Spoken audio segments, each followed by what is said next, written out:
Hi everybody, Marilyn here with Cotton and Chocolate, and I'm really pleased to announce another mystery quilt that we'll be doing with the shop, and we're going to be starting now.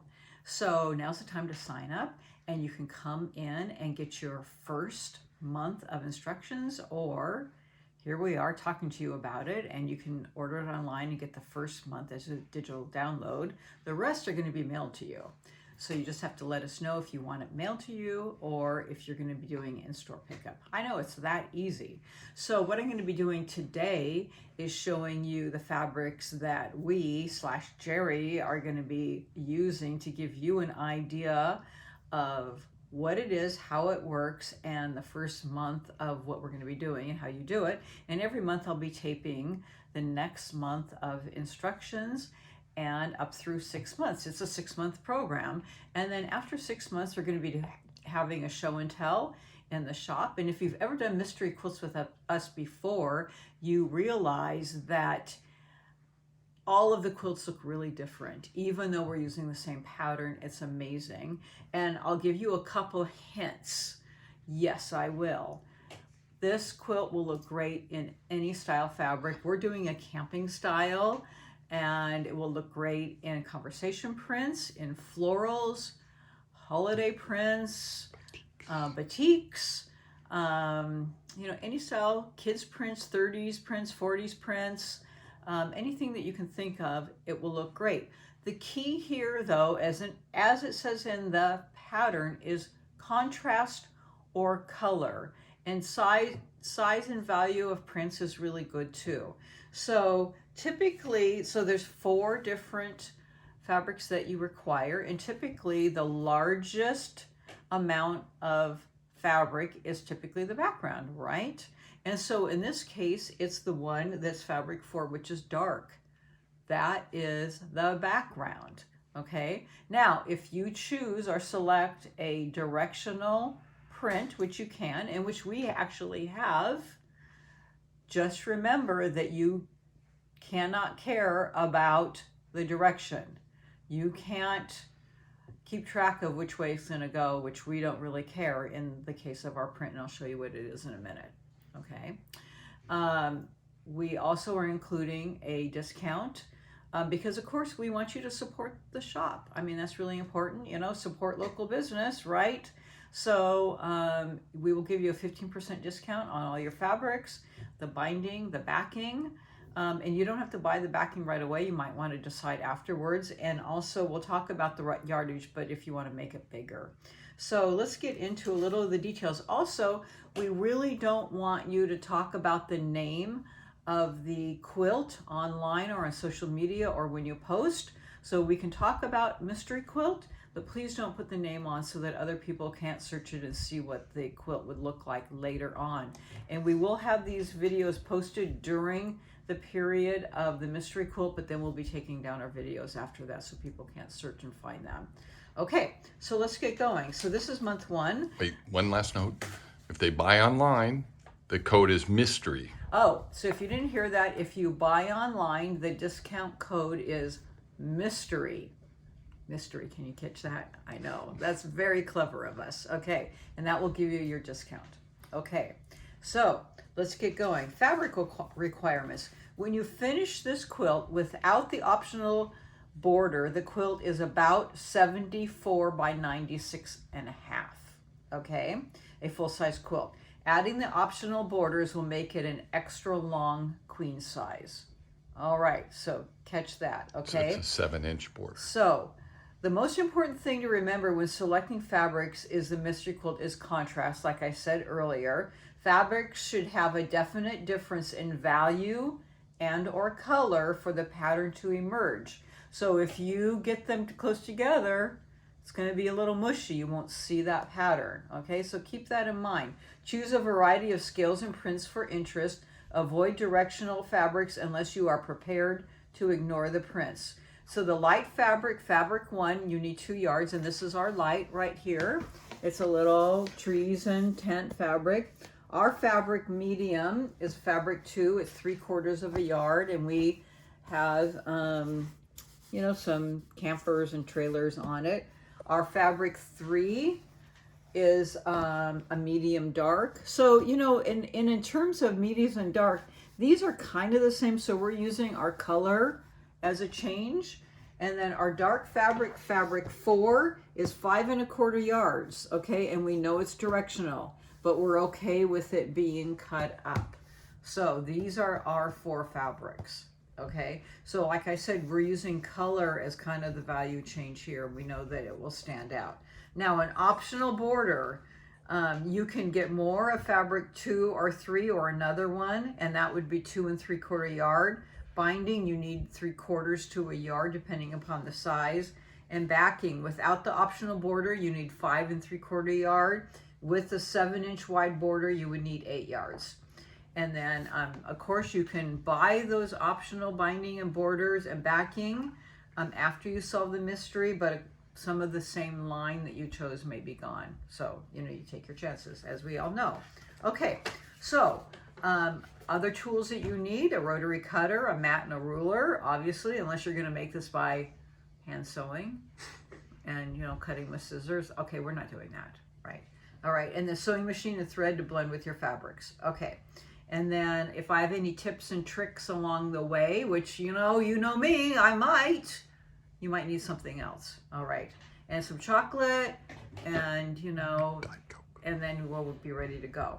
So cutting for step 1. So step 1, you're going to need fabric 1 and fabric 4. And also what you should do is take a little swatch and cut out your fabric and put them by here so that you don't forget what is what. Okay, and then typically what I do when I get started for each step on the light, I take another swatch and put it by each of these when I get going.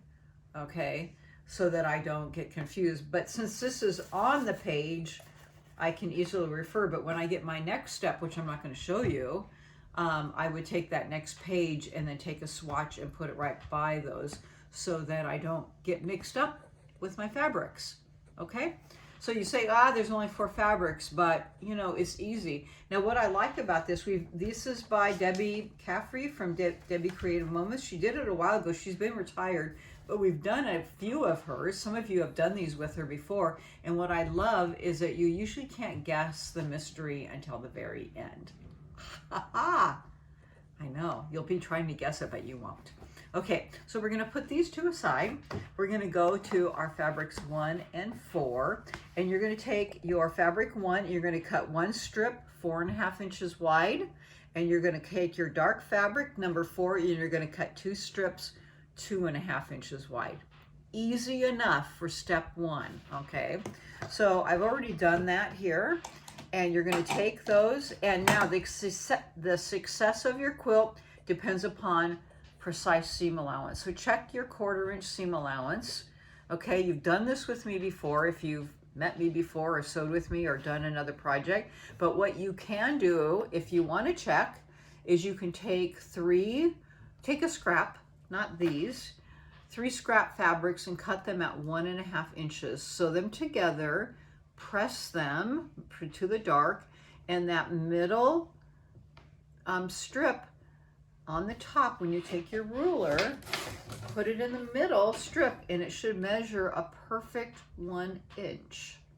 And if it doesn't, then that means that either your cutting wasn't precise or your seam allowance, which is what we're trying to check. So you need to adjust your seam allowance. Now, check your seam allowances always, you know, if you've sewn a lot, or you maybe got a brand new machine, or you aren't really sure if you have a perfect seam allowance. It's time to check before you get started. Okay, so precision seam allowances are important. So we have our 2 strips, and we're going to sew them on to each side of your fabric 1, and you're going to press towards fabric 4, meaning the dark. Okay, so we're going to press out, and when you're finished, this piece, this strip, should measure 8 1/2 inches wide.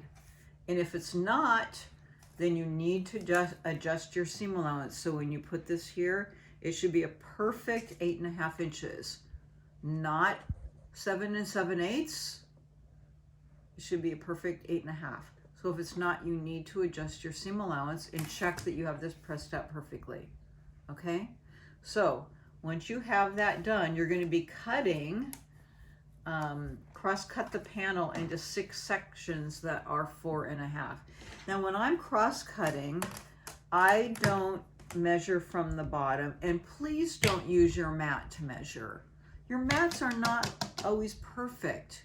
Use your ruler. It compresses that seam down so that you know you have a perfect 4.5 inches. Okay? So if you're just putting it here and measuring, you know, sometimes they're sitting up and they're loose, but when you compress it down, you know you have a perfect 4.5 inches. And when I'm measuring that 4.5 inches, I like to measure off of this seam line rather than the bottom that can be sometimes a little wavy. So the first measure in, I'm measuring off of here, and I have my 4.5 inch line. So I'm checking, and there's my 4.5 inch. I'll measure it in a little bit, and I'll hold that tight, and I'll cut. Okay, and push that aside and close your blade. And I'll turn this around so that I'll get a clean cut at 4.5. So then I'll measure it up here. So I'm making sure that I'm parallel to this line and this line at 4.5. Hold that down and cut straight. Close your blade. Okay, so now I have an 8.5 by 4.5 inch segment. You need to get, how many again? 6. 6. I need 6 of those. So I have 3, and then I go along, and then you can usually get now just off of your 4.5, you should be able to get a clean cut. But usually after a couple of them, I'll usually square it up again and have a 4.5 and go through and cut. Then you'll have some of this left over. Save it. I don't know, but possibly you might need a little bit of this left over to use again. Don't throw anything out. Keep it in your project box, and then, so we're starting a little bit early in January, but we're letting people catch up in January and February, and then March 1st will be our next set of instructions. This one seems easy, but don't let it fool you. We'll have a lot more to do March 1st. What we're just getting you going, because what we're giving a chance for some people to choose fabric, and we have some fabric ideas out on the table at the shop to give you an idea of color ranges. So how do you get started? How do you choose your fabric? Choose a fabric you love. So this was the fabric that Jerry started with. This is the one that he loved. Okay, this was his focus fabric. So we said, okay, this was going to be his dark then. He walked around and said, I really like this one. This is the one I want to start.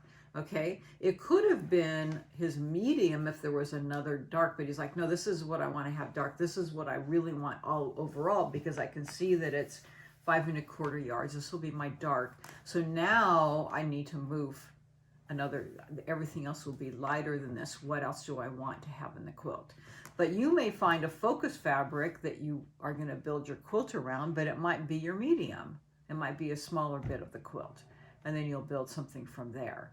So, but if you see a focus fabric that you want as your big print, that's going to be your background, then that automatically has to be your dark, and then you're going to go from there lighter.